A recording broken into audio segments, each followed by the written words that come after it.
ఓం నమః శివాయ, శ్రీమాత్రే నమః. మిత్రులకి, శ్రేయభిలాషులకి, అలాగే నన్ను ఇంతగా ఆదరిస్తున్న యూట్యూబ్ ప్రేక్షకులందరికీ కూడా పేరు పేరు ధన్యవాదాలు. మీరు చూస్తున్నారు శ్వేతార్క అంటే తెల్ల జిల్లేడు. రేపు రవి పుష్యమి నక్షత్రం. ఆ సమయంలో ఎవరైనా సరే మీ దగ్గరలో ఎక్కడైనా తెల్ల జిల్లేడు చెట్టు ఉంటే, అది కూడా నదీ ప్రాంతంలోనూ, జనాలు లేని నిర్జన ప్రదేశాల్లోనూ, అలాగే మలమూత్రాదులు లేని ప్రదేశాల్లో మీరు ఇలా పెద్దగా ఉన్న చెట్టు అంటే ఒక 5 సంవత్సరాల నుంచి 30 సంవత్సరాల వయసు ఉన్న చెట్లు ఈ వేరుని సేకరించాలి.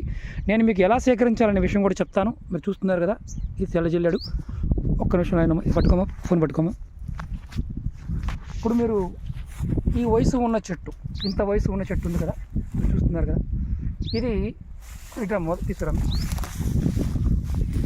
ఇప్పుడు ఈ చెట్టు మొదలు ఇంతలా ఉంది కదా, చూస్తున్నారు కదా, ఇంతలా ఉంది.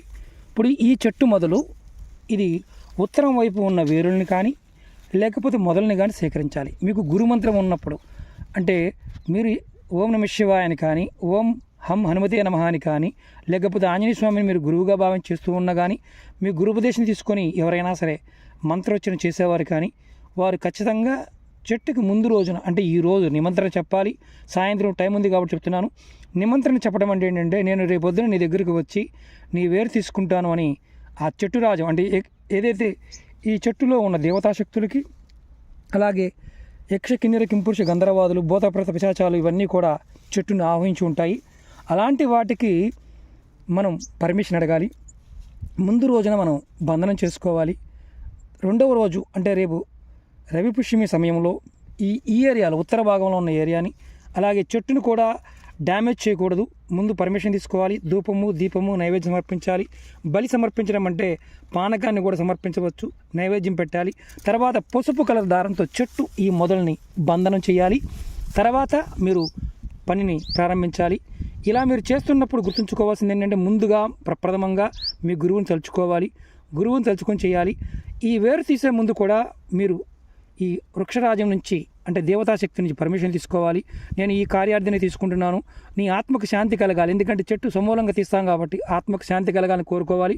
ఇలా కోరుకొని మీరు ఈ చెట్టుని తవ్వాలి. మీరు ఈ భాగాన్ని మొత్తాన్ని తవ్వుతున్నప్పుడు ఉత్తర ఈశాన్య భాగాల్లో ఉన్న వేర్లకు విశేషమైన శక్తి ఉంటుంది.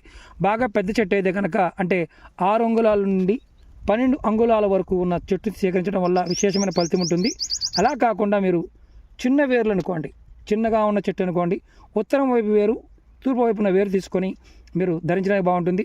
తీసుకొచ్చిన తర్వాత మీరు ఇంట్లో 10 నుంచి 14 రోజుల వరకు మీ పూజామందిరం ఉంచుకోవాలి. దీన్ని తీసుకున్న తర్వాత తెల్లటి వస్త్రంలో పసుపు రాసి ఆ వస్త్రంలో ఆ వేరుని పెట్టుకొని మూటగా కట్టి మీ నెత్తిని పట్టుకొని ఇంట్లోకి తీసుకొచ్చి మీ పూజామందిరంలో పెట్టి నిత్యము దీపము ధూపము చూపించాలి. మీ గురుమంత్రాన్ని జపించుతూ ఉండాలి. ఇది మీరు సాధ్యమైతే చేయండి, సాధ్యం కాకపోతే పొరపాటును కూడా ప్రయత్నం చేయవద్దు. ఎందుకంటే శక్తులు ఉంటాయి కాబట్టి లాభం కంటే నష్టాన్ని కూడా కలిగే అవకాశం ఉంటుంది. ఒకవేళ చిన్న వయసు మీరు ఏ మంత్రం చేయకుండా రేపు నక్షత్రం ఉంది కదా అని తీసుకొస్తే కనుక అది మీకు ఎటువంటి ఫలితాన్ని ఇవ్వకపోగా మీకు అది చక్కబొక్క ఇంట్లో పెట్టుకున్నట్టుగా పనిచేస్తుంది. కాబట్టి విధి విధానాన్ని పాటించండి. మూలికా సంగ్రహణ విధానం ఉంటుంది, అది కంపల్సరీ. ఇలాంటి పర్వదినాల్లో ఖచ్చితంగా మంచి ఫలితాలు ఉంటాయి కాబట్టి ప్రయత్నపూర్వకంగా ప్రయత్నం చేయండి. మీకు ఒకవేళ వీలు కాని పక్షంలో అంటే మీకు ఇలాంటి ప్రదేశంలో లేదు, మా ఇంట్లో ఉంది తీసుకోవచ్చు అని అడుగుతూ ఉంటారు. ఇంట్లో ఉన్న వాటికి ఎటువంటి ఫలితము ఉండదు. ఇది మంచి వాతావరణంలో ఉండాలి, శుద్ధిగా ఉండాలి. అలాంటి వాతావరణం ఉన్నప్పుడు మాత్రమే ఈ వృక్షానికి ఉన్న వేర్లు పనిచేస్తాయి. ఇది ప్రయత్నపూర్వకంగా చేయండి, ఖచ్చితమైన ఫలితాన్ని పొందగలుగుతారు. 40 నుంచి 45 రోజుల పాటు పూజ చేసిన తర్వాత మీరు దీన్ని వినియోగించుకోవడానికి ఉపయోగపడుతుంది. పెద్ద మొదలనుకోండి, మీరు ఏ బొమ్మనైనా చెక్కించుకోవచ్చు. ఒకవేళ సతాగా అందులో గణపతి రూపం వస్తే కనుక యాసిడ్గా పెట్టుకోవచ్చు. మీరు శుభ్రం చేసి నీళ్ళతో కడిగిన తర్వాత మీరు పసుపు రాసి దాన్ని శుద్ధిగా అంటే నీడని ఎండబెట్టుకోవాలి.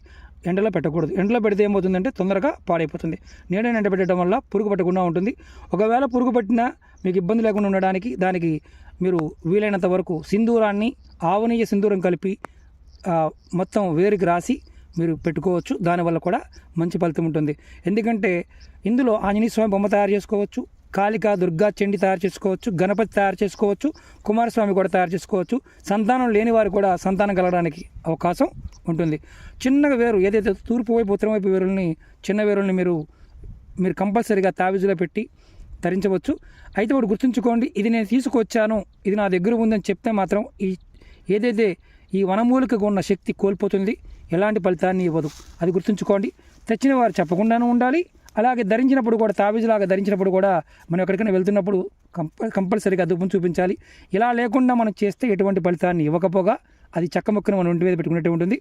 ఎవరైనా సరే ఇది రేపు రవి పుష్యమి నక్షత్రం కాబట్టి అందులో పౌర్ణమి ఉంది కాబట్టి ఇలా ఎక్కడైనా అడవి ప్రాంతంలో కానీ ఎవరు తిరిగిన ప్రదేశంలో ఉన్నప్పుడు మాత్రం కంపల్సరీగా సేకరించడం ట్రై చేయండి.